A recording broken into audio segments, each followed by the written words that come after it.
चलो तो आज हम लोग स्टार्ट कर रहे हैं पहला ऐसा चैप्टर जहाँ पे थोड़ा सा अपने को फील लेके स्टडी करना होगा।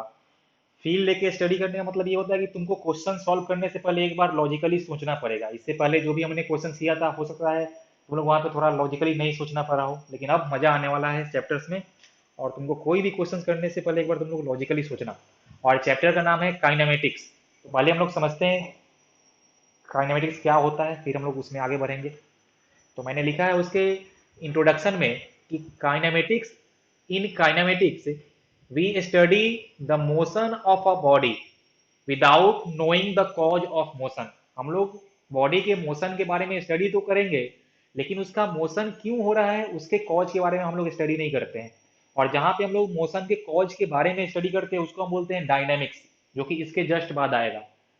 इन सिंपल लैंग्वेज जब हम लोग फोर्स का बात करने लगेंगे कि इस पे फोर्स लग रहा था, ये कर रहा था, तो उसको हम बोलते हैं डायनामिक्स, जो कि इसके बाद आने वाला है। और इस काइनेमेटिक्स में अभी हम लोग फोर्स का बात नहीं करेंगे, हम लोग सिर्फ बात करेंगे उसके मोशन का कि उसमें कुछ वेलोसिटी होगा, कुछ उसका एक्सेलरेशन होगा, कुछ वो डिस्टेंस जाएगा, कुछ उसका डिस्प्लेसमेंट होगा। लेकिन क्यों हो रहा है हम लोग वो अभी चर्चा नहीं करेंगे, और वही आपका है काइनेमेटिक्स। ठीक है। चलो उसके बाद हमने और भी कुछ लिखी हैं बातें जो कि आपको जानना जरूरी है। हमने लिखा कि all the particles of a rigid body. अब देखो तो हम लोग जहां भी बात करेंगे मैकेनिक्स का, अच्छा, मैकेनिक्स एक आपका होता है ब्रांच ऑफ साइंस जहां पे हम लोग फोर्स और मोशन के बारे में स्टडी करते हैं। ठीक है। तो ये आपका काइनेमेटिक्स और डायनामिक्स ये सबका सब मैकेनिक्स में ही आता है। ठीक है। तो ये काइनेमेटिक्स उसका एक पार्ट है। तो हमने लिखा है कि all the particles of a rigid body. और रिजिड बॉडी का मतलब ये होता है कि ऐसा बॉडी जिसका आप शेप और साइज चेंज नहीं कर सकते हो। हम लोग जब फोर्स लगाएंगे या जब बॉडी का मोशन होगा तो उसका शेप और साइज चेंज नहीं करेगा ये। तो ये बहुत ही आपका सही चीज है। इससे मेरा क्वेश्चन सॉल्व करना आसान हो जाता है। तो हम लोग जब भी चर्चा करेंगे तो हम लोग रिजिड बॉडी का ही करेंगे चर्चा। तो लिखा मैंने कि all the particles of a rigid body in translational motion. और फिलहाल हम लोग जा रहे हैं स्टडी करने translational motion of a rigid body. हम लोग जो भी बॉडी लेंगे वो मेरा होगा रिजिड, उसका शेप और साइज चेंज नहीं करेगा। उसके अलावा फिलहाल अभी हम लोग कुछ चैप्टर्स तक बात करेंगे ओनली ट्रांसलेशनल मोशन का, उसके बाद आएगा रोटेशनल मोशन। ठीक है। तो फिर मैं फिर से करता हूँ रीड कि all the particles of a rigid body in translational motion moves in a identical fashion. ये सबको आइडिया है कि ट्रांसलेशनल मोशन में अगर मेरे पास कोई एक बॉडी है तो उससे बहुत सारे स्मॉल स्मॉल पार्टिकल्स होते हैं। और उन सारे पार्टिकल्स का सेम होता है वेलोसिटी, सेम होता है एक्सेलरेशन, और सेम होता है डिस्प्लेसमेंट। तो वही मैंने लिखा है कि सारे पार्टिकल्स आइडेंटिकल फैशन में मूव करते हैं। Okay, hence any of the particle of a rigid body in translational motion can be used to represent translational motion of the body। मतलब कि जब हम लोग ट्रांसलेशनल मोशन का स्टडी करेंगे तो हमारे पास इतना छूट है, हमारे पास इतना फ्रीडम है कि अगर मेरे को उस बॉडी के ट्रांसलेशनल मोशन के बारे में स्टडी करना है तो आप उस बॉडी पे कोई एक छोटा सा पॉइंट उठा लो, और जो उस पॉइंट का ट्रांसलेशनल मोशन होगा वही उस पूरे बॉडी का भी ट्रांसलेशनल मोशन होने वाला है।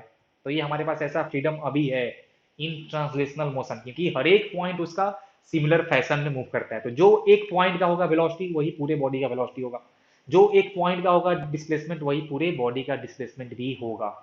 और ये फ्रीडम आपको रोटेशनल मोशन में नहीं मिलता है, इसलिए रोटेशनल मोशन थोड़ा सा कॉम्प्लिकेटेड हो जाता है। समझ में आया ना। लेकिन हमको इन ट्रांसलेशनल मोशन मेरे पास ये फ्रीडम है, और वही मैंने यहाँ पे लिखा है। ओके।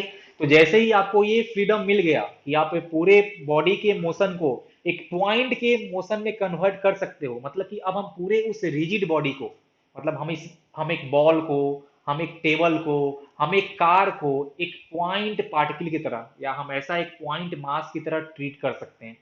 समझ में आया ना। उस पूरे कार को हम लोग एक पॉइंट पार्टिकल, मतलब हम मानेंगे कि वो कार का कोई साइज ही नहीं है, बस वो एक पॉइंट की तरह है। समझ में आया। और उससे आपका मोशन को स्टडी करना आसान हो जाता है। तो वही मैंने इसके बाद जस्ट लिखा है कि this is why while considering translational motion a rigid body is considered a particle। मतलब कि जब हम लोग ट्रांसलेशनल मोशन का बात करेंगे तो एक रिजिड बॉडी को हम लोग एक पॉइंट की तरह मान के काम कर सकते हैं। और इसीलिए जब हम लोग क्वेश्चन कर रहे होंगे ना तो तुमको बार बार मैं बोलूंगा a particle is thrown with velocity 20 metre per second. Actual में हमने वहां पार्टिकल नहीं फेंका है, हमने फेंका कुछ बॉडी ही है जिसका कुछ शेप और साइज होगा, लेकिन हम लोग उसको अभी पॉइंट मान रख चुके हैं तो उसको हम लोग कभी कभी पॉइंट पार्टिकल भी बोल देते हैं, तो उसमें तुम लोग कंफ्यूज मत होना। बच्चे को यहाँ बहुत होता है कंफ्यूजन कि आखिर आपने फेंका एक बॉल है और आप बोल रहे हो कि पार्टिकल इज थ्रोन अपवर्ड। तो एक्चुअल में हम उस बॉल को एक पार्टिकल की तरह ट्रीट करते हैं। समझ में आया ना? चलिए, अच्छी बात है।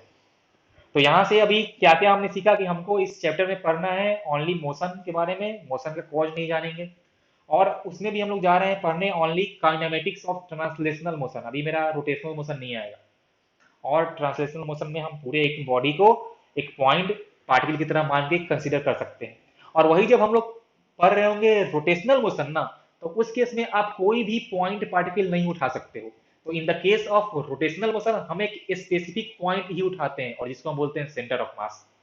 तो जैसे ही रोटेशनल मोशन का स्टडी करना होता है, आपका एक बहुत ही स्ट्रॉन्ग कंसेप्ट आता है, वो आता है सेंटर ऑफ मास का, जिसका तुम लोग को बहुत ही बेसिक आइडिया है। हालांकि वो बहुत ही खूबसूरत चीज होता है जो कि हम लोग पढ़ेंगे, अब अपने सिलेबस में है तो वो हम लोग को आगे स्टडी करना है। फिलहाल उसमें हम लोग अभी चर्चा नहीं करेंगे। ओके, अच्छी बात है।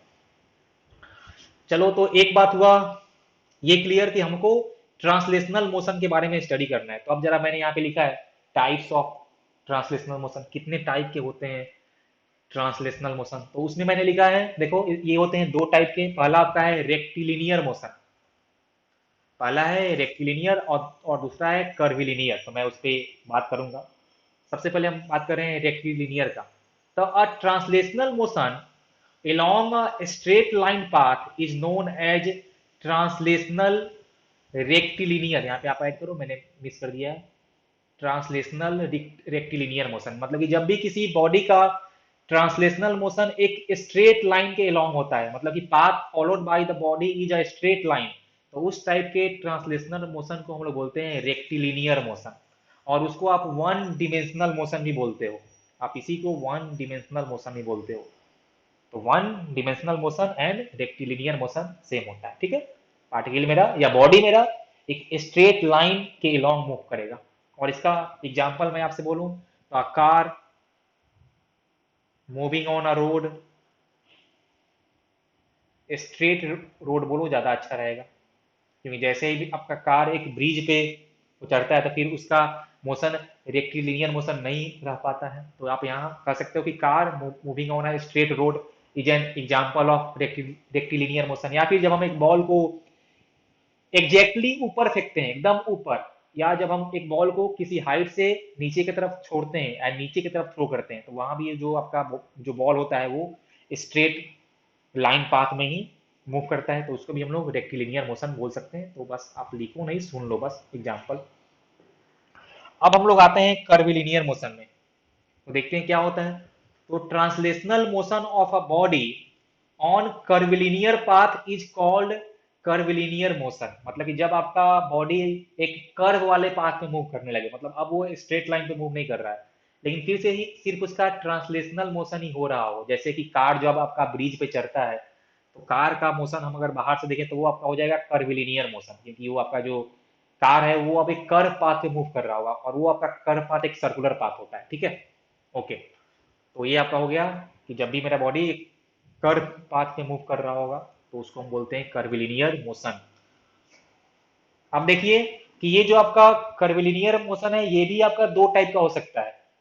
एक हम बोलते हैं कि मोशन इन अ प्लेन, और एक हम बोलते हैं मोशन इन अ स्पेस। तो क्या होता है मोशन इन अ प्लेन और क्या होता है मोशन इन अ स्पेस, वो भी हम लोग अभी थोड़ा सा उस पर करते हैं चर्चा। तो हमने लिखा कि इफ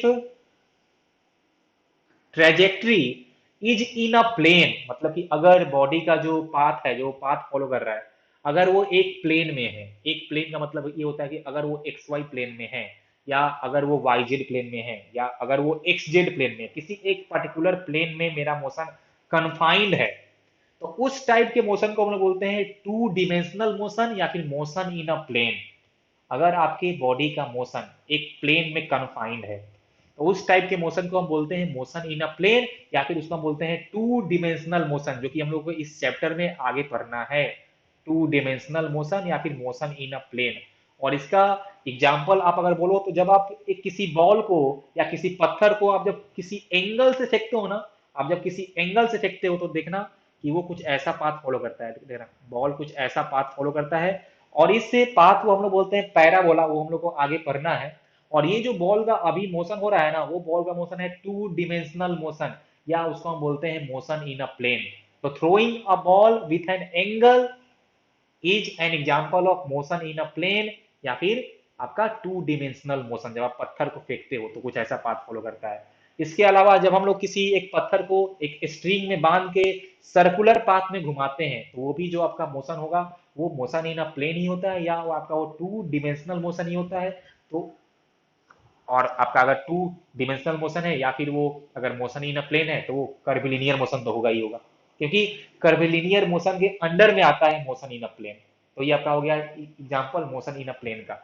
अब हम लोग बात करते हैं मोशन इन अ स्पेस का, या जिसको हम बोलते हैं थ्री डिमेंशनल मोशन। मतलब कि जब आपका मोशन किसी बॉडी का किसी एक पार्टिकुलर प्लेन में कन्फाइंड ना हो, वो दूसरे प्लेन में भी जा सकता है, तब हम उसको बोलते हैं थ्री डिमेंशनल मोशन, या उसको हम बोलते हैं कि मोशन इन अ स्पेस। और मैंने वो यहाँ पे लिखा हुआ भी है, तुम लोग एक बार उसको रीड कर सकते हो। और इसका एग्जाम्पल आप बोल सकते हैं कि जब हम लोग कोई पतंग उड़ाते हैं, जब हम लोग कोई पतंग उड़ाते हैं तो पतंग का जो मोशन होता है वो होता है मोशन इन अ स्पेस, क्योंकि वो पतंग आपका तीनों डिमेंशन में मूव करता है। या जब आपके घर में मच्छर फ्लाई करता है, फ्लाइंग ऑफ अ मॉस्किटो, वो भी आपका एक पूरे स्पेस में, वो किसी एक पार्टिकुलर प्लेन में फ्लाई नहीं करता है, वो आपका हर तरफ इन रैंडम आपका डायरेक्शन फ्लाई करता है। तो आपका होता है example of motion in a space, या उसको हम बोलते हैं थ्री डिमेंशनल मोशन। अब कुछ लोगों को ये ऐसा फील आ रहा होगा कि हमने क्लास 9 10 में मोशन इन वन डिमेंशन तो पढ़ा है, या मोशन इन स्ट्रेट लाइन तो पढ़ा है, लेकिन कभी हमने मोशन इन टू डिमेंशन नहीं पढ़ा है, मोशन इन थ्री डिमेंशन नहीं पढ़ा है। तो घबराने की कोई बात नहीं। एक्चुअल में पहले हम लोग रेक्टिलिनियर मोशन के बारे में ही बात करेंगे, और एक बार जब मेरे को रेक्टिलिनियर मोशन का सारा कंसेप्ट पता हो जाएगा, तो फिर हम लोग टू डिमेंशनल मोशन, या फिर हम लोग कर्विलिनियर मोशन, या फिर हम लोग मोशन इन प्लेन स्टडी कर पाएंगे। और एक्चुअल में motion in a plane is nothing but, actual में मोशन इन अ प्लेन या फिर motion in two dimension is nothing but superposition of two rectilinear motion. मतलब इन सिंपल लैंग्वेज हम बोले कि अगर मेरा बॉडी एक प्लेन में मूव कर रहा है, या टू डिमेंशनल मोशन में, मतलब कि वो एक्स में भी मूव कर रहा है और वाई में भी मूव कर रहा है, तो हम लोग उसके मोशन को स्टडी करने के लिए हम लोग उसका मोशन एक्स में करेंगे स्टडी सेपरेटली, जो कि हो जाएगा रेक्टिलिनियर मोशन।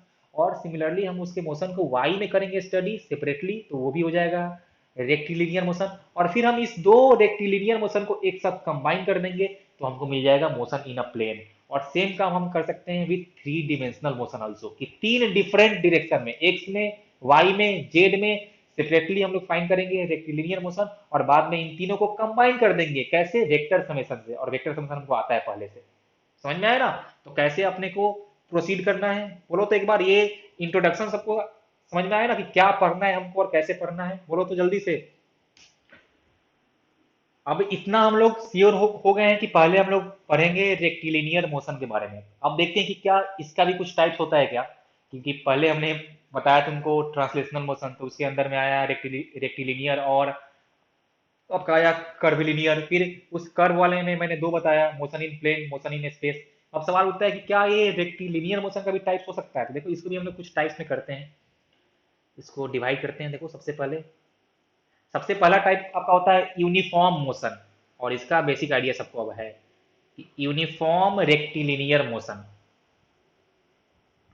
और आपका जो रेक्टिलिनियर मोशन है वो हो सकता है नॉन यूनिफॉर्म रेक्टिलिनियर मोशन, ठीक है ना? अब ये नॉन यूनिफॉर्म मोशन का भी दो टाइप, हम लोग इसको भी दो टाइप में कर सकते हैं। नॉन यूनिफॉर्म मोशन को हम लोग भी कर सकते हैं दो टाइप में। पहला क्या, कि पहला टाइप जहां पे एक्सेलरेशन कांस्टेंट हो जाएगा, जहां पे एक्सेलरेशन कांस्टेंट हो जाएगा। और दूसरा टाइप जहां पे एक्सेलरेशन वेरिएबल होगा, मतलब वो कांस्टेंट नहीं होगा। और ये और एक्सेलरेशन कांस्टेंट वाला कंसेप्ट तुम लोग 9 10 में पढ़ चुके हो। यूनिफॉर्म मोशन वाला कंसेप्ट भी तुम लोग 9 10 में पढ़ चुके हो, लेकिन ये acceleration not equal to constant, ये एकदम बिल्कुल नया कंसेप्ट होगा। तो घबराने की कोई बात नहीं हो, बस एकदम वो सिंपल सा आराम आराम से पढ़ेंगे और सब चीज अच्छे से हो पाएगा, ठीक है? चलो, तो ये हमने किया है डिवाइड रेक्टिलिनियर मोशन को। अब थोड़ा सा और तुम लोग को बेसिक आइडिया के लिए हम लोग लिखते हैं कि यूनिफॉर्म मोशन में आखिर क्या होता है। तो यूनिफॉर्म मोशन में तुमने जो सीखा होगा पहले कि distance is equal to speed into time, ये आपका आता है इन यूनिफॉर्म मोशन, या फिर displacement equal to velocity into time, जो कि ये आपका आता है यूनिफॉर्म मोशन में। In non uniform motion and जब एक्सलरेशन होता था कांस्टेंट, तब आपका आता था v equal to u plus a t, अगर थोड़ा सा तुम लोग कुछ याद हो तो। और आता था s बराबर u t plus half a t square, या आता था v square equal to u square plus two a s. तो ये कब आता है? जब बॉडी का मोशन नॉन यूनिफॉर्म तो हो, लेकिन बॉडी का एक्सलरेशन कांस्टेंट होना चाहिए। तब हमने ये तीन फार्मूला सीखा था, और इससे तुम लोग थोड़ा सा बेसिक काम पहले कर चुके हो। अब जब एक्सलरेशन नॉन यूनिफॉर्म होता है ना, तब हम श्योर नहीं है कि मेरा फॉर्मूला कैसे आने वाला है। एक्चुअल में मैं बोलूंगा कि जब आपका एक्सलरेशन नॉन यूनिफॉर्म आएगा तो हम तुमको कोई फॉर्मूला देंगे भी नहीं, वहां पे कोई तुमको फॉर्मूला नहीं देंगे। हम लोग सिचुएशन के अनुसार, उस पर्टिकुलर सिचुएशन में एक्सलरेशन कैसा कैसे वैरी कर रहा है, उस हिसाब से हम लोग क्वेश्चन सॉल्व करेंगे। ओके, तो वो हम लोग जब क्वेश्चन आएगा तब करेंगे, कोई बड़ी बात नहीं है। फिलहाल तुमको ये समझ में आ गया है कि इस रेक्टिलिनियर मोशन में भी हमको पार्ट पार्ट करके स्टडी करना है। चलो, अब हम लोग आते हैं मेन अपना चर्चा कि इस काइनेमेटिक्स में कुछ टर्म्स आने वाले हैं। जैसे ही आप मोशन के बारे में स्टडी करते हो, तो कुछ टर्म्स जैसे position, distance, displacement, speed, velocity, acceleration, ये इस चैप्टर के की टर्म्स हैं। तो पहले हमको उनके बारे में जानना है। तो चलो अब हम लोग वो स्टडी या स्टार्ट करते हैं। और सबसे पहले मैं बोलना चाहूंगा definition of rest and motion. और ये मैं लिखूंगा नहीं, बस एक बार बोल दे रहा हूं। और ये आप रेस्ट और मोशन या कोई भी मोशन स्टडी करने से पहले एक चीज जो सबसे इंपॉर्टेंट है, वो आपका है फ्रेम ऑफ रेफरेंस।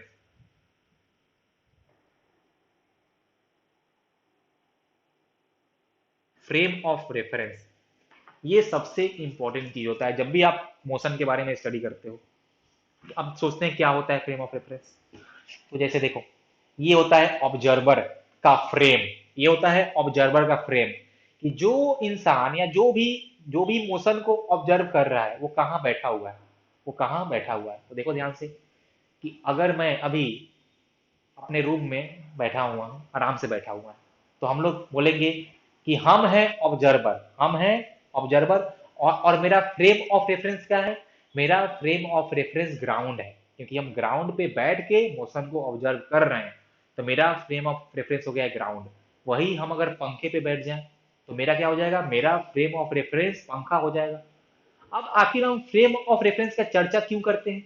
क्योंकि हम अगर ग्राउंड पे बैठे हैं, अभी अगर हम रूम पे आराम से बैठे हुए हैं, तो मेरे सामने जो बॉटल रखा हुआ है, उसके बारे में हम बोलेंगे कि ये मेरा बॉटल रेस्ट में है। लेकिन जैसे ही हम पंखा पे बैठ जाएंगे, अब हम बोलेंगे कि ये जो बॉटल है वो रेस्ट में नहीं था, वो आपका बॉटल मूव कर रहा है। तो मतलब कि मैंने फ्रेम अपना चेंज किया है, मैंने अपना फ्रेम ऑफ रेफरेंस चेंज किया है। तो उस बॉटल के मोशन का डेफिनेशन ही चेंज कर गया है, कि वो पहले आपका बॉटल रेस्ट में था और बाद में वो बॉटल मोशन में आ गया है। मतलब ये इंपॉर्टेंट है कि आप कौन से फ्रेम ऑफ रेफरेंस से मोशन को ऑब्जर्व कर रहे हो। समझ में आया ना? तो इसलिए frame of reference is a very important चीज। और जैसे जैसे हम लोग आगे चलेंगे, फ्रेम ऑफ रेफरेंस के अच्छे अच्छे क्वेश्चंस भी आते जाएंगे। और फिलहाल तुमको अगर फ्रेम ऑफ रेफरेंस के बारे में कुछ मेंशन नहीं किया हुआ है, तो हम लोग मान के चलते हैं कि मेरा फ्रेम ऑफ रेफरेंस ग्राउंड है। मतलब हम मोशन को ग्राउंड से ऑब्जर्व कर रहे हैं। कब? जब तुमको फ्रेम ऑफ रेफरेंस के बारे में कुछ मेंशन नहीं किया होगा। ओके, समझ में आ गया? अच्छी बात है। चलो, अब हम बात कर रहे हैं रेस्ट के बारे में। तो जब भी हम रेस्ट और मोशन का बात करते हैं, तो हम लोग किसी ऑब्जर्वर के रिस्पेक्ट में ही बात करते हैं, मतलब किसी हम फ्रेम ऑफ रेफरेंस के रिस्पेक्ट में ही बात करते हैं। तो अब body is said to be in rest if position of body does not change with time. तो हम बोलेंगे बॉडी मेरा रेस्ट में। अगर position of body is changing with time with respect to observer, then body is said to be in motion. ये तुम्हारा हो गया definition of rest and motion. और यहां से हम सिंपली बोल सकते हैं कि motion is completely a relative concept. किसके रिस्पेक्ट में आप बात कर रहे हो? हमारे रिस्पेक्ट में बॉटल रेस्ट में था, पंखे के रिस्पेक्ट में बॉटल मूव कर रहा था। तो motion is completely a respective thing. इसलिए फ्रेम ऑफ रेफरेंस बहुत ही इंपॉर्टेंट कहानी होता है। ओके, चलिए, अब हम लोग कर रहे हैं चर्चा कुछ काइनेमेटिकल क्वांटिटीज का। बेसिक काइनेमेटिकल क्वांटिटीज का मतलब ये कि आपके इस चैप्टर में जो जो टर्म्स यूज आने वाले हैं। और इस चैप्टर में जो सबसे पहला टर्म है वो आपका है पोजीशन। पोजीशन, तो मैं एक बार इसको रीड करता हूं। It is the physical quantity which represent the location of an object in space at any moment of time. Position हमको बताता है location of an object, location of an object in space at any time, at any time. और मैंने तुमको अभी just बताया था कि रेस्ट कब बोलते हैं, जब पोजीशन उसका चेंज ना कर रहे हो तो उसको हम रेस्ट में बोलते हैं, और जब उसका पोजीशन चेंज करता है तो उसको हम बोलते हैं वो मोशन में था। और ये क्या होता है position, location of an object in space. और मैं तुमको एक बात और बोलना चाहूंगा कि ये जो तुम्हारा पोजीशन होता है ना, position is also a respective thing, position is also a respective thing. आप किसके रिस्पेक्ट में बात कर रहे हो, मतलब मेरे रूम में जो मेरे सामने बॉटल रखा हुआ है तो हम बोलेंगे कि इसका पोजीशन है 2 metre in front of me, 2 metre हम बोलेंगे मेरे इस बॉटल का position 2 metre in front of me, तो ये हुआ मेरे रिस्पेक्ट में उस बॉटल का पोजीशन। अब तुम अपने घर में जब बैठे रहोगे तो तुम्हारे रिस्पेक्ट में पता नहीं इस बॉटल का पोजीशन क्या है, वो वहां से 1 km है या 1 मीटर है या 20 मीटर है 50 मीटर है, और किस डिरेक्शन में हमको नहीं पता है, क्योंकि तुम कहाँ बैठे हो हमको नहीं पता है, सिंपल सी कहानी है। तो यहाँ से हम लोग कंक्लूजन ये निकालेंगे कि position is also a respective thing. और जो तुम लोग आज तक बोलते आए हो कि मेरा बॉडी है x बराबर 2 पे, x बराबर 5 पे, x बराबर 10 पे, एक्चुअली हम लोग वो बताते हैं विथ रिस्पेक्ट टू ऑरिजिन, वो हम लोग बताते हैं विथ रिस्पेक्ट टू ऑरिजिन, कि ऑरिजिन के रिस्पेक्ट में मेरा जो बॉडी है वो 5 मीटर राइट साइड में है, तो हम बोलते हैं x बराबर +5 मीटर इज द पोजीशन। जब ऑरिजिन के रिस्पेक्ट में वो 5 मीटर लेफ्ट में होता है तो बोलते हैं कि पोजीशन इज -5 मीटर। हो गया, आप वहां पे ऑरिजिन के रिस्पेक्ट में बात करते हो, ठीक है। तो उतना मैं अभी तो लिखूंगा नहीं, मैंने तुमको समझा दिया, अब मैं इसका मतलब समझाता हूँ इन मैथमेटिकल टर्म। जैसे देखो कि मैंने ये माना है एक्स डायरेक्शन, ये मैंने माना है एक्स डायरेक्शन, और यहां मैंने माना है ओरिजिन, ओके। और ये ओरिजिन है वो भी लिखा है मैंने, और यहाँ पे लिखा है मैंने +1 +2 एंड +3। इसके राइट साइड में हमने बोला है कि प्लस में है, ये हमने ओरिजिन के राइट साइड में, और इसके लेफ्ट साइड में मैंने बोला है -1 -2 और -3। तो जो तुम लोग गणित में पढ़ते हो कोऑर्डिनेट एक्सिस, उसका एप्लीकेशन कहाँ होता है वो तुमको अब समझ में आएगा। देखो यहाँ पे सौ रहा एप्लीकेशन। तो अगर मान लो कि मेरा ऑब्जेक्ट जो था, अगर मैं मान लूं कहीं यहाँ पे था ऑब्जेक्ट, ओबीजे से मैंने लिखा है ऑब्जेक्ट को, और एक बार मेरा ऑब्जेक्ट यहाँ पे, और मान लो कि इसको मैंने लिखा है ऑब्जेक्ट ए और इसको मैंने लिखा है ऑब्जेक्ट बी।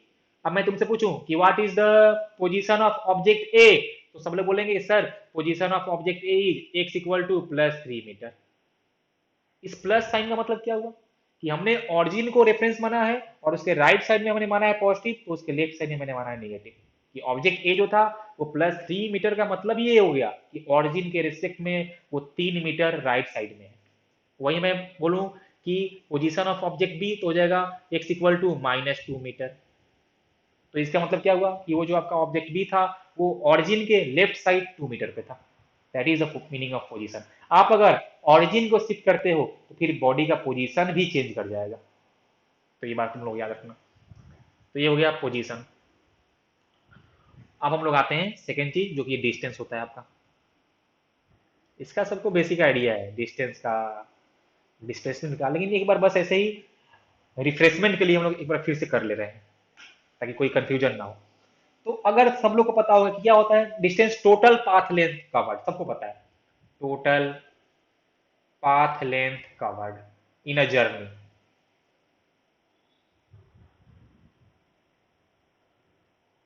ओके। और एक बात ये भी सबको पता होगा कि अगर ये टोटल पाथ लेंथ है तो इसका यूनिट होगा मीटर, इसमें किसी को कोई तकलीफ नहीं है। और डिस्टेंस तो होता है स्केलर क्वांटिटी, तो चलिए स्केलर क्वांटिटी, ओके सर अच्छी बात है, टोटल पाथ लेंथ कवर और scalar quantity, total path length cover, अच्छी बात है। एक बात और की point, distance of a body never decreases, distance of a body never decreases with time. कभी ये टाइम के, द टाइम बीत रहा है, टाइम मेरा बीत रहा है और हम बोले कि मेरे बॉडी का डिस्टेंस, जो मेरे बॉडी ने डिस्टेंस कवर किया है वो घट रहा है, तो ये स्टेटमेंट कंप्लीटली रॉन्ग हो जाएगा।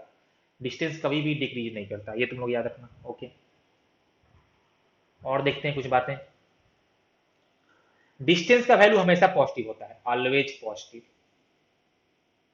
कभी भी ये निगेटिव नहीं हो सकता है, क्योंकि ये पाथ लेंथ है, ये लेंथ शो कर रहा है, और लेंथ कभी भी निगेटिव नहीं होता है। एक देखते हैं फॉर फ्रॉम एग्जांपल।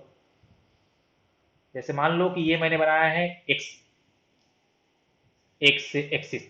आप चाहो तो वाई एक्सिस भी बना सकते हो, कोई तकलीफ नहीं होगा। तो मैंने बनाया एक्स एक्सिस, मैंने यहाँ पे माना है ऑरिजिन, ये +1 +2 +3, -1 -2 -3।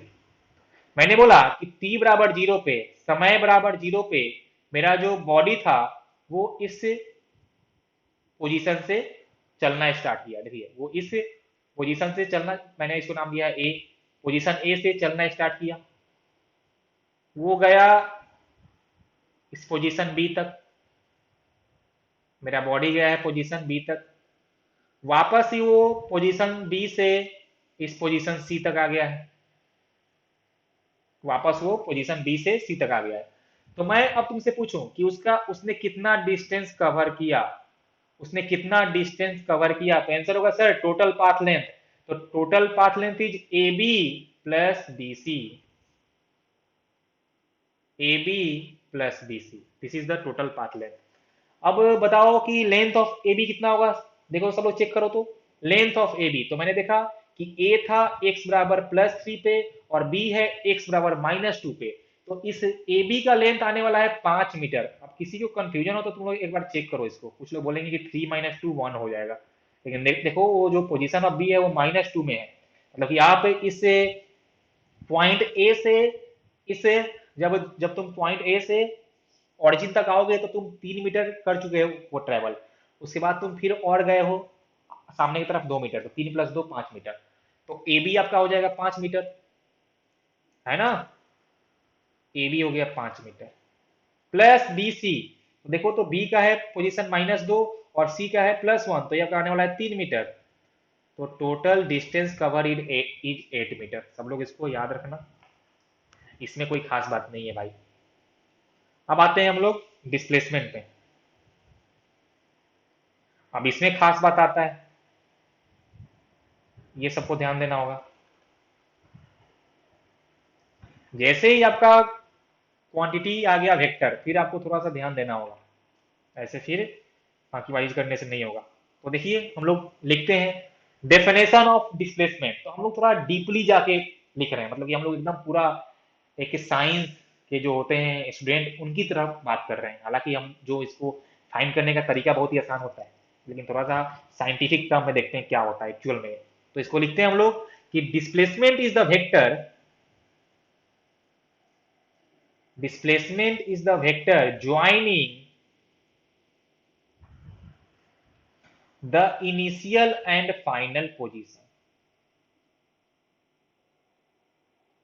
अब जब भी तुमको फाइंड करना हो डिस्प्लेसमेंट, तो टोटल पाथ लेंथ से मेरे को कोई मतलब नहीं है भाई, आपको उसके इनिशियल और फाइनल पोजीशन को ज्वाइन करना है, और फिर आपको एक वेक्टर बनाना है, और वो वेक्टर आपको देगा डिस्प्लेसमेंट वेक्टर। तो displacement is the vector joining the initial and final position of an object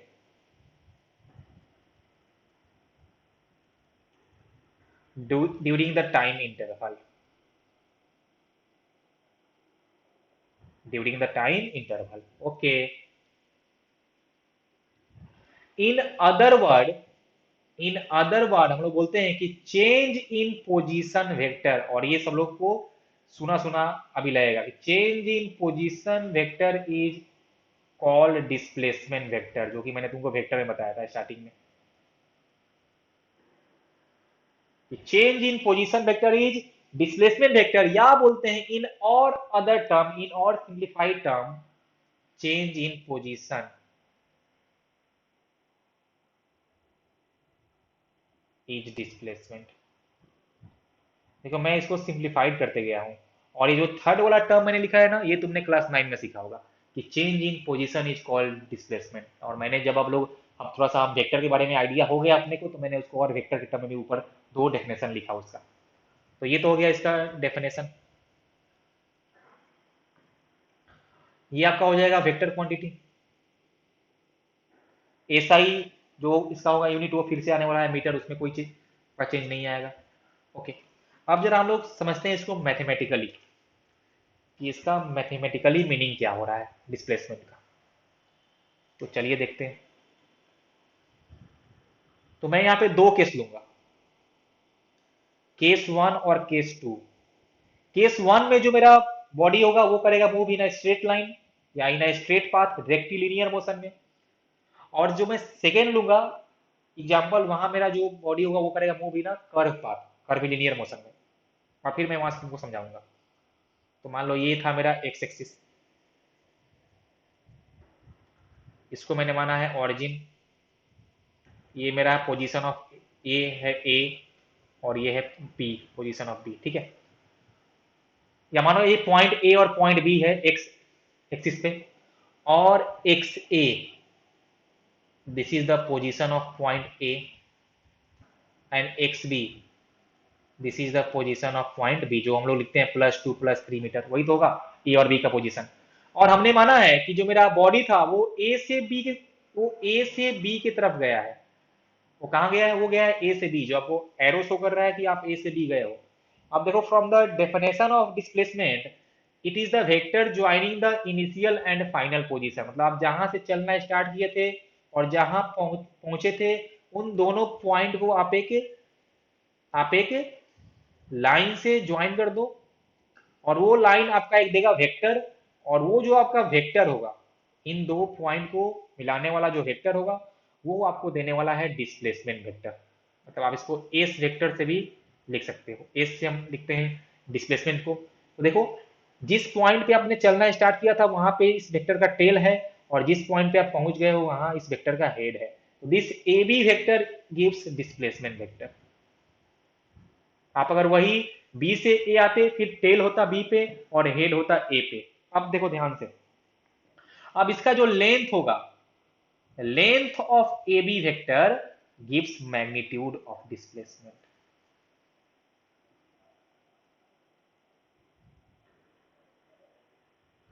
length of A B vector gives the magnitude of displacement. तुम लोग को अभी कोई चाप लेने की बात नहीं है। कैसे हम लोग फाइंड करते हैं डिस्प्लेसमेंट?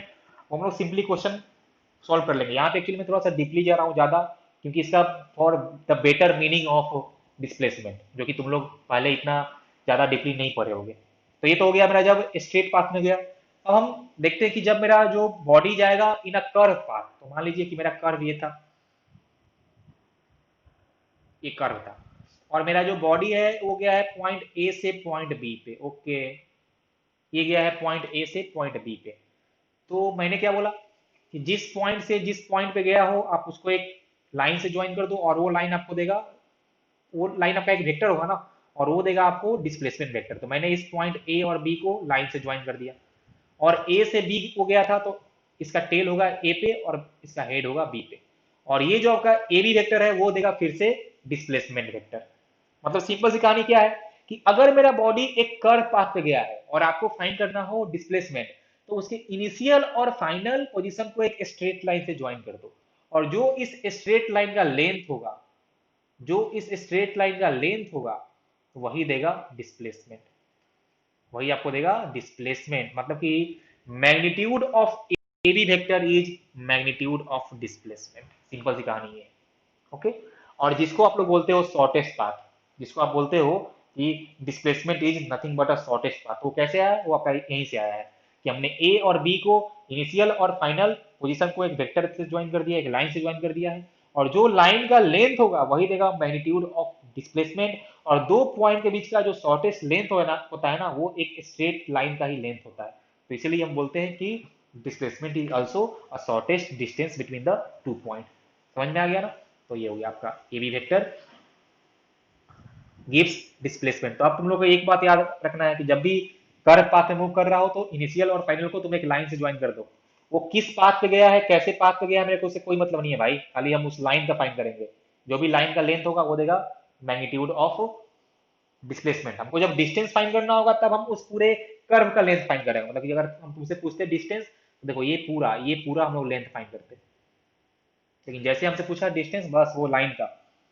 ओके सर, अब देखिए, अब ये जो ए और बी था, ये जो आपका पॉइंट ए और बी था, हो सकता है कुछ उसका भी पोजीशन वेक्टर हो सकता है ना, बिल्कुल, क्योंकि हम लोग लिखते हैं हमेशा position vector with respect to origin. देखो यहाँ पे भी मैंने एक्स से और एक्स बी लिखा था, तो यहाँ भी कुछ इसका आएगा पोजीशन वेक्टर।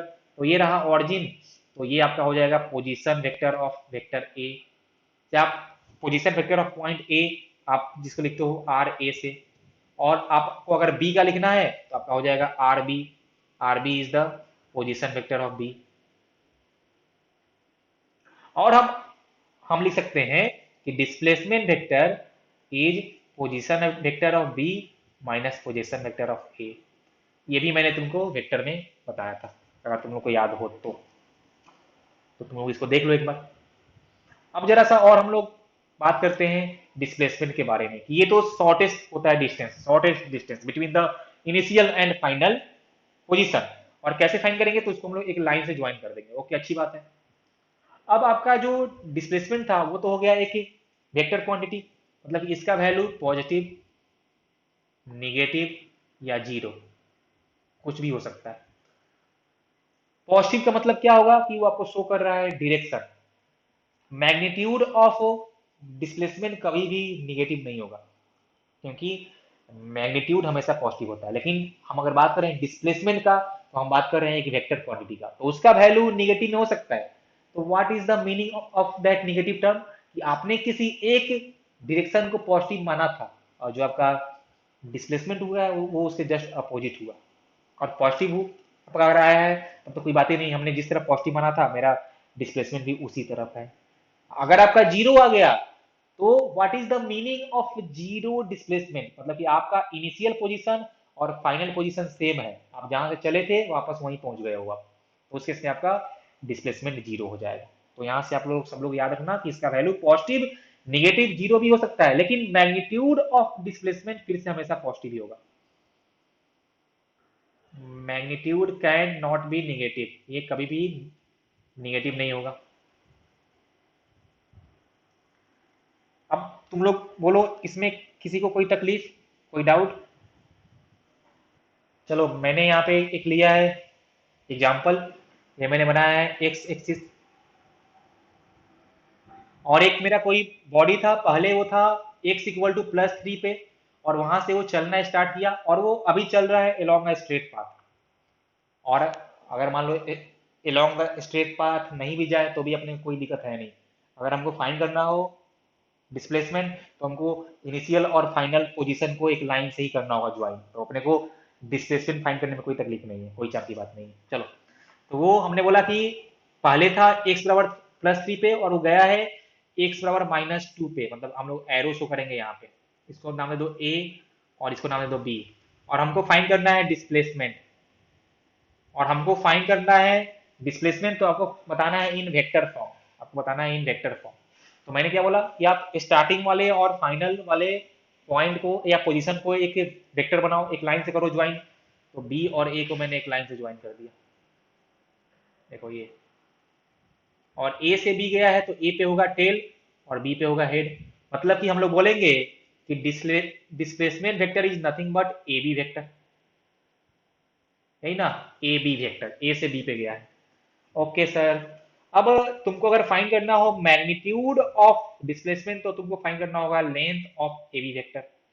अब बताओ क्या होगा लेंथ, तो हम +3 पे थे और -2 पे पहुंच गए हैं, तो वहां का लेंथ हो जाएगा तुम्हारा 5 मीटर, देखो तो होगा 5 मीटर। तो 5 metre is the magnitude of displacement. अब तुमको डायरेक्शन भी बताना है, तो या तो तुम लिख सकते हो कि in vector form displacement is 5 metre A to B, आप ऐसे भी लिख सकते हो ए टू बी।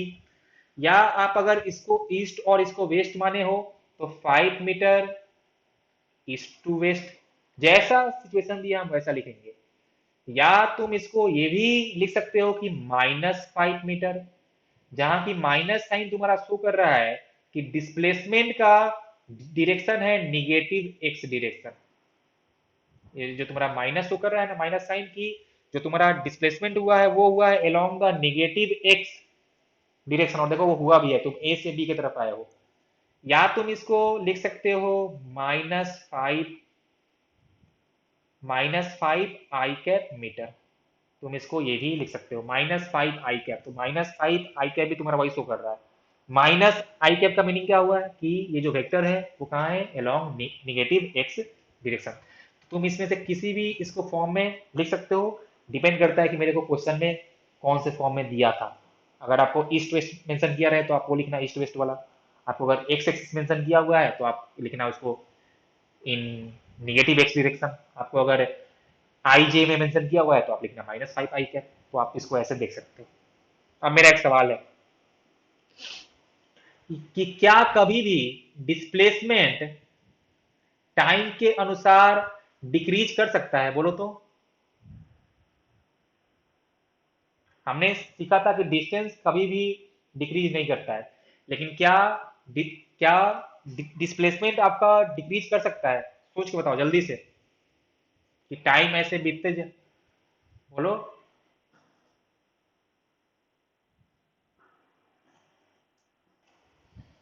हाँ बिल्कुल, डिस्प्लेसमेंट डिक्रीज कर सकता है। जैसे देखो कब, जैसे मान लो कि ये था मेरा x बराबर 0, और अब हम पहले गए हैं x बराबर 5 तक, 5 मीटर पे। तो जब हम x बराबर 5 मीटर पे हैं, तब जो मेरा मैग्नीट्यूड ऑफ डिस्प्लेसमेंट है वो है 5 मीटर। अगर मान लो कि हम वापस अगर आने लगे और किसी समय हम अगर यहाँ पे पहुंच गए हैं x बराबर 2 मीटर पे वापस आके, तो इस बार जो मेरा डिस्प्लेसमेंट का मैग्नीट्यूड है वो हो गया है 2 मीटर। मतलब कि आपका जो डिस्प्लेसमेंट है वो डिक्रीज कर गया है। तो डिस्प्लेसमेंट में डिक्रीज, ये आपका डिक्रीज कर सकता है। डिस्टेंस कभी भी डिक्रीज नहीं करता है, डिस्प्लेसमेंट डिक्रीज कर सकता है, क्योंकि ये बस होता क्या है, चेंज इन पोजीशन ना। तो आपका जो पहले वाला था पोजीशन वो कहीं दूर में रहा होगा, बाद वाला पोजीशन आपका करीब में आ गया है, तो आपका डिस्प्लेसमेंट डिक्रीज भी कर सकता है। और कुछ देखते हैं हम लोग की पॉइंट।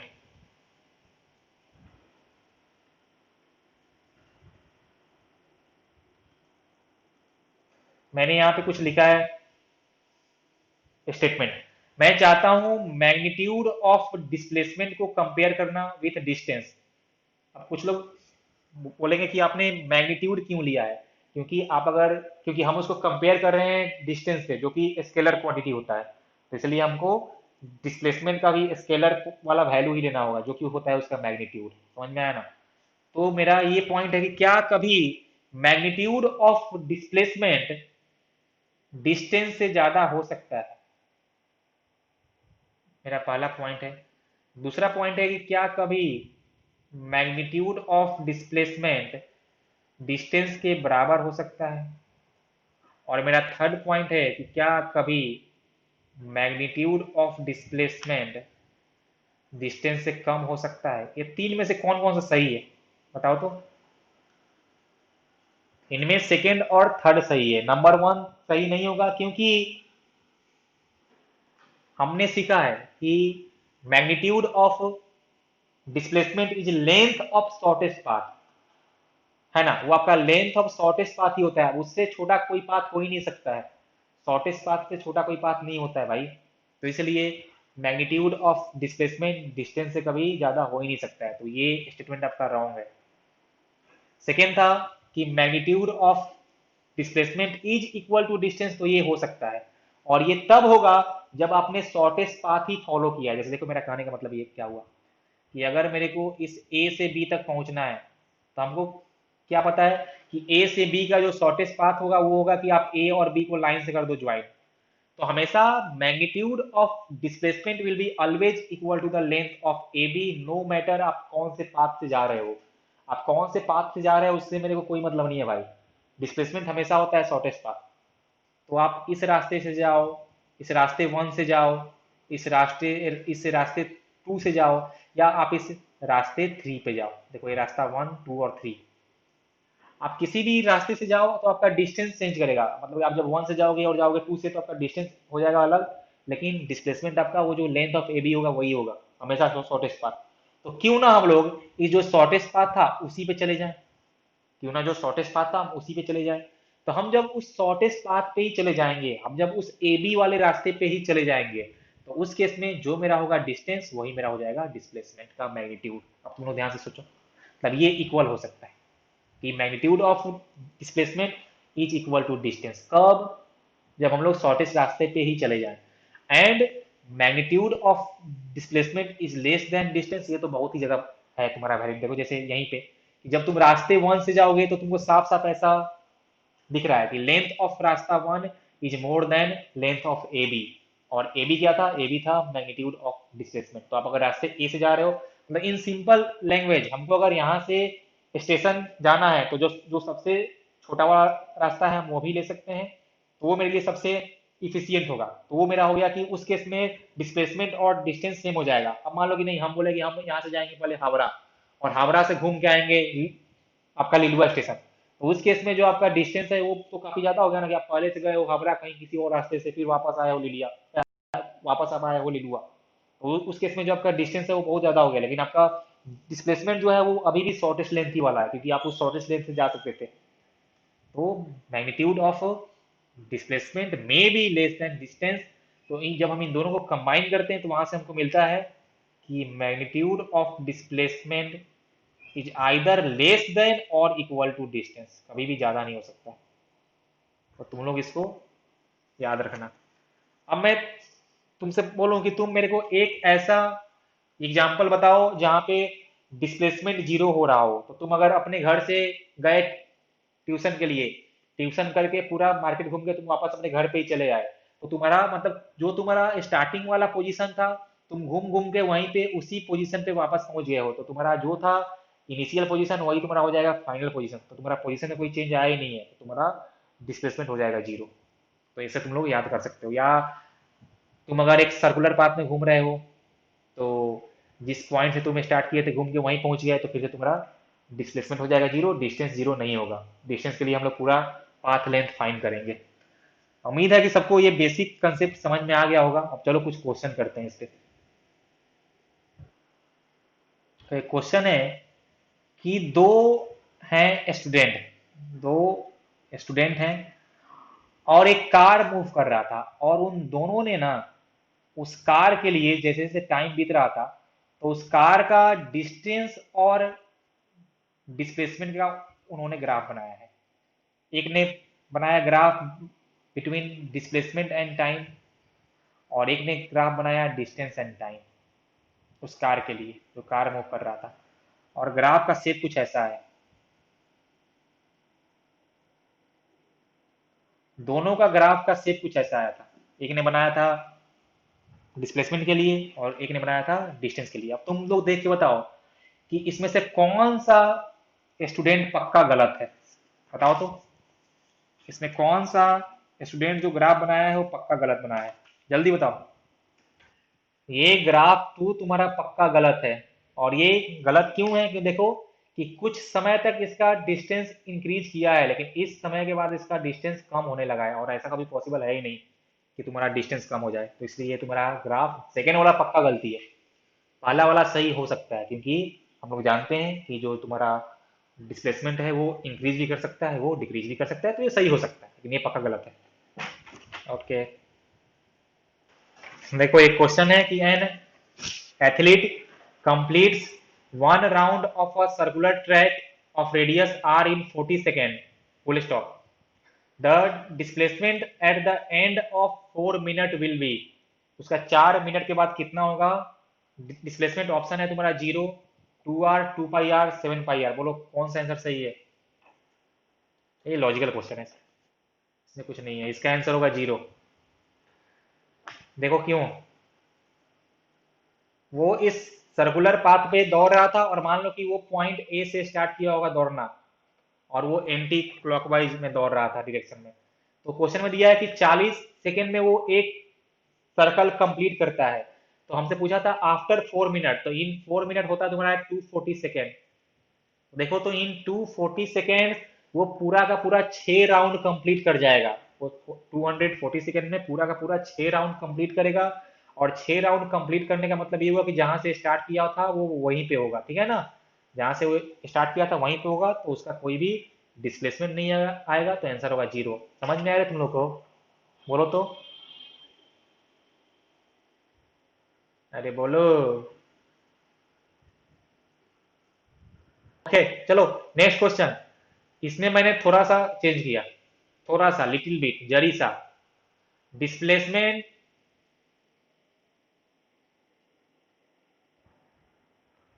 After 2 minute 20 second. आप बताओ। देखो इधर, जिन जिन लोगों ने इस बार फिर से सोचा है जीरो, उनका आंसर गलत है। तुम लोग तो क्वेश्चन मतलब तुम लोग सोचता ही एक बस ऐसे आंसर बोल देता है। देखो इस बार हमने टाइम लिया है 2 मिनट 20 सेकेंड, तो पहले तुम उसको चेंज करो सेकंड में, तो ये तुम्हारा आ जाएगा 140 सेकेंड। और हमको क्वेश्चन में दिया था कि वो 40 से सेकंड में एक कंप्लीट कर रहा था सर्कल, तो मतलब कि जब 120 सेकंड बाद वो तीसरा राउंड कंप्लीट किया होगा, 120 सेकंड बाद वो तीसरा राउंड कंप्लीट किया होगा, तो 120 सेकंड बाद वो फिर से पॉइंट ए पे ही आ जाएगा वापस। ओके। अब उसके बाद मेरा टाइम कितना बचा है, उसके बाद मेरा टाइम बचा है ओनली 20 सेकेंड। तो अगर वो 40 सेकेंड उसको मिलता तो वो पूरा फिर से एक राउंड मार लेता, लेकिन उसको हाफ टाइम मिला है, तो वो हाफ सर्कल ही कंप्लीट कर पाएगा। मतलब इस पॉइंट ए के जस्ट डायमेट्रिकली अपोजिट वाले पॉइंट पे वो आएगा। तो अगर वो ए से बी तक आया है, तो इसका जो डिस्प्लेसमेंट होगा वो होगा नथिंग बट उसका डायमीटर। तो 2r इज द उसका डिस्प्लेसमेंट। समझ में आया? क्वेश्चन कुछ ऐसा है, देखो मैंने यहाँ बनाया है east west north south.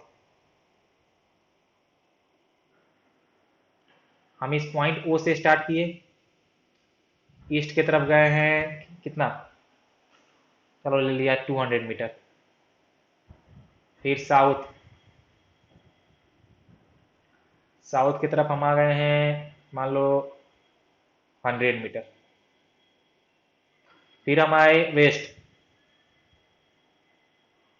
100 metre. अब हम इस पॉइंट ओ से स्टार्ट किए थे, और मान लो कि इसको पॉइंट ए, इसको पॉइंट बी, और इसको पॉइंट सी। हम इस पॉइंट सी पे फाइनली पहुंच गए हैं। तुमको बताना है distance and displacement in whole journey.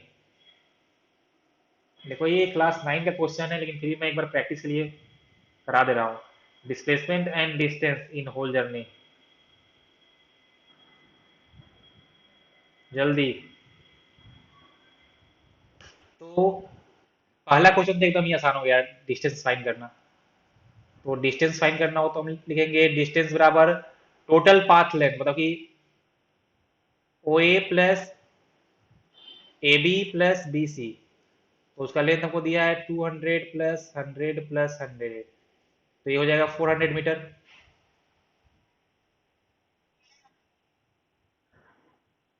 अब देखो नेक्स्ट हमको फाइंड करना है डिस्प्लेसमेंट। तो जब भी तुमको फाइंड करना हो ना डिस्प्लेसमेंट, करना क्या है कि तुम इनिशियल और फाइनल पोजीशन को एक लाइन से ज्वाइन कर दो, और जो उस लाइन का लेंथ होगा वही होगा मैग्नीट्यूड ऑफ डिस्प्लेसमेंट। तो हमको मतलब कि यहाँ फाइंड करना है लेंथ ऑफ ओ सी। तो length of O C find करने के लिए तुम लोग को थोड़ा सा यहाँ पे राइट एंगल ट्रायंगल का वो हेल्प लेना होगा। तो देखो अगर ये 100 मीटर था तो ये भी हो जाएगा 100 मीटर, ये पूरा 200, और ये 100, तो ये भी हो जाएगा 100 मीटर। अब ये आइसोस्केल राइट एंगल ट्रायंगल है, और इसका हाइपोटेनस होगा ना, हाइपोटेनस है ओसी, तो तुम करोगे तो यहाँ से आएगा 100√2 metre. So 100√2 metre is the answer. अब मान लो कि अगर हमको फाइंड करना होता है इसका डिरेक्शन, तो एक तो हम लोग लिखते हैं कि फ्रॉम ओ टू सी, लेकिन हमको देखो यहाँ पे क्वेश्चन में east west north south mention किया हुआ, मतलब कि आपको चाहता है कि आप आंसर उस ईस्ट वेस्ट के टर्म में ही बताओ। तो उसके लिए आपको ये वाला एंगल फाइंड करना होता है कि ये जो ओसी है वो कितना एंगल ये बनाएगा थीटा। तो देखो यहाँ से क्या बोलते हैं हम लोग कि tan थीटा इक्वल टू, देखो 1 आएगा, आएगा ना 1, या फिर तुम्हारा थीटा आएगा 45 डिग्री। तो अगर थीटा 45 आया है तो ये हो गया मेरा एंगल। तो ये मतलब ये तुम्हारा होगा ना साउथ ईस्ट हुआ ना, साउथ ईस्ट देखो तो, साउथ ईस्ट ही होगा ना, देख लो एक बार। तो इसको हम लिखते हैं 100√2 मीटर साउथ ईस्ट, या तुम इसको लिख सकते हो at an angle 45 degree from east towards south या कुछ ऐसा है तुम लोग, बस ऐसा, या साउथ ईस्ट, मतलब वो वही हो गया एकदम बीच, बीच में ही हो गया, साउथ ईस्ट मतलब वो हो गया एकदम बीचों बीच आएगा। तो ये हो गया कंप्लीट आंसर। चलो ये क्वेश्चन करो तो नेक्स्ट क्वेश्चन ये अच्छा है, जल्दी, थोड़ा सा इसमें सोचना होगा। तो वो सबसे पहला तो क्वेश्चन है कि हमको फाइंड करना है डिस्प्लेसमेंट, तो उसमें कोई चाप नहीं है, तुम ओ और सी को एक लाइन से करो ज्वाइन।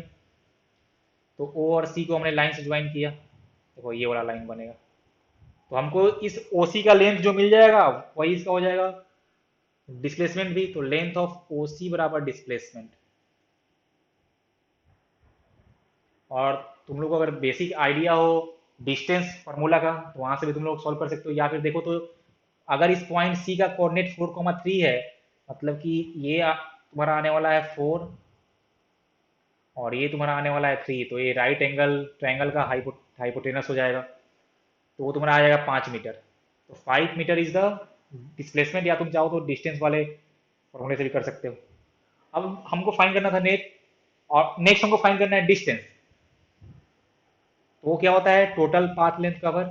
तो टोटल पाथ लेंथ में क्या आएगा, देखो सबसे पहले आएगा ओ ए, सबसे पहले आएगा ओ ए, फिर क्या आएगा, फिर तुम्हारा आएगा ए बी, और फिर तुम्हारा आएगा बी सी। तो ये जो ओ ए था उसको हम लोग फाइंड कर सकते हैं यूजिंग डिस्टेंस फार्मूला। तो 2 - 0 का होल स्क्वायर प्लस 2 - 0 का होल स्क्वायर, तो वो तुम्हारा आ जाएगा 2√2 मीटर। तो आ गया value of O A is 2√2 metre. Similarly हमको अगर फाइंड करना वैल्यू ऑफ बी सी, तो बी सी का भी हम लोग फाइंड कर सकते हैं यूजिंग डिस्टेंस फार्मूला। तो तुम करना देखना वो आएगा 1 मीटर। या तुम इसको ऐसे भी चेक कर सकते हो कि ये जो हमारा लाइन बी सी है वो है पैरेलल टू एक्स एक्सिस, तो उसका वाई वाला तो कोऑर्डिनेट चेंज नहीं कर रहा होगा, बाकी उसका एक्स हो गया है 3 से 4, तो पक्का वो 1 मीटर गया होगा सामने की तरफ। तो बी सी हो गया है 1 मीटर और ओ ए हो गया है 2√2 मीटर, तो उसका वैल्यू मैंने पुट किया। तो 2√2 प्लस बी सी 1 मीटर, अब प्लस हमको अब बस ए बी फाइंड करना है, और ए बी फाइंड करने में चाप है अपने को। तो कुछ लोग ये कर लेते हैं कि इसको मान लेते हैं कि वो सेमी सर्कल है, हालांकि आपको पहले चेक करना पड़ा, क्योंकि क्वेश्चन में कहीं भी सेमी सर्कल मेंशन नहीं किया है। देखो कैसे चेक करेंगे, आप तुम ध्यान देखो कि अगर मैं तुमसे पूछूं कि ओनली ए और बी के बीच का क्या आने वाला है displacement, only between A and B, तो तुम्हारा आंसर क्या होगा, तुम्हारा आंसर होगा मेरे ख्याल से √2 मीटर। देखो तो, है ना, ओनली ए और बी के बीच का, ये यहाँ का, देखो ये है तुम्हारा 2,2 और ये है 3,3। तो फिर से हम करेंगे यूज डिस्टेंस फार्मूला, तो ये आ जाएगा तुम्हारा √2 मीटर। अब तुम आ जाओ थोड़ा सा सर्कल वाले क्वेश्चन पे। मान लो ये एक सर्कल है और हम इस पॉइंट ए से पॉइंट बी तक गए हैं और इसका रेडियस आर था, और मैं तुमसे पूछूं कि जब तुम पॉइंट ए से बी तक गए हो तो क्या होगा तुम्हारा डिस्प्लेसमेंट। तो हम लोग इस ए और बी को एक लाइन से ज्वाइन कर देंगे, तो ये मिलेगा √2 टाइम्स ऑफ आर। और अगर रेडियस 1 मीटर हुआ तो आ जाएगा √2 मीटर। और देखो यहाँ भी वही हुआ है कि ए और, सॉरी ए और बी था ना, यहाँ ए और बी के बीच का जो तुम्हारा आया है displacement only between A and B, वो तुम्हारा आएगा √2 मीटर। और मेरे को क्वेश्चन में साफ साफ था मेंशन कि इस सर्कल का रेडियस 1 मीटर है, तो √2 आर से अगर हम चेक करें तो √2 ही आ रहा है। मतलब ये जो मेरा सर्कल का आर्क था वो पक्का से अपने सेंटर पे 90 डिग्री का एंगल बनाया होगा, मतलब कि ये एक क्वार्टर है, ये है एक क्वार्टर ऑफ द सर्कल, ये बस ये वाला पार्ट है।